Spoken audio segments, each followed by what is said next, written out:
And I think this is going to be a really unpopular opinion, right? Okay. But I think whether any of the listeners, they're actively pursuing a career and they get that career, or they're actively pursuing some sort of challenge or some sort of goal, I think they should actively seek to burn out within that. Ooh. And I know that's really like out there. The reason I say that is, and I did this intentionally when I first went into my new job. I worked so hard, more than was what's necessary Or expected.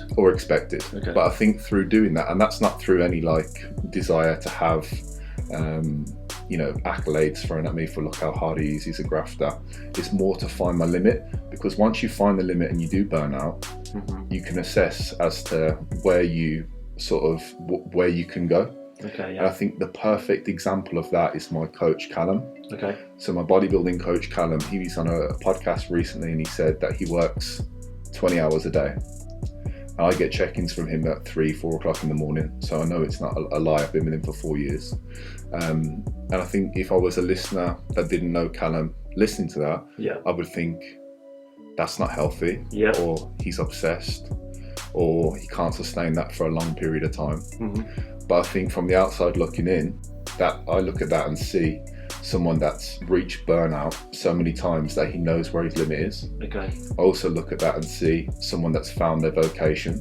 Okay, yeah. So he doesn't see it as a career, it's just his way of living.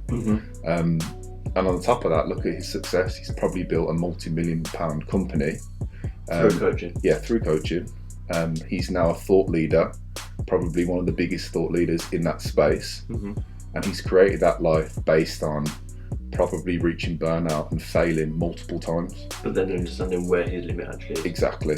So I think as long as you're not predisposed to any sort of long-term problems with reaching burnout, I don't think it's a bad thing to push yourself to your absolute limit, whether that be physically or mentally, within a career or within a sport, to find where that limit lies. Because like I said, it is almost like a negative feedback loop. Yeah. You have the stimulus, which is the stress, or the thing that you're going after.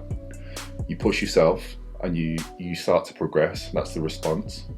And then once you reach your limit, the negative feedback loop is that you go back to a baseline that's higher than when you started. That's good, that is.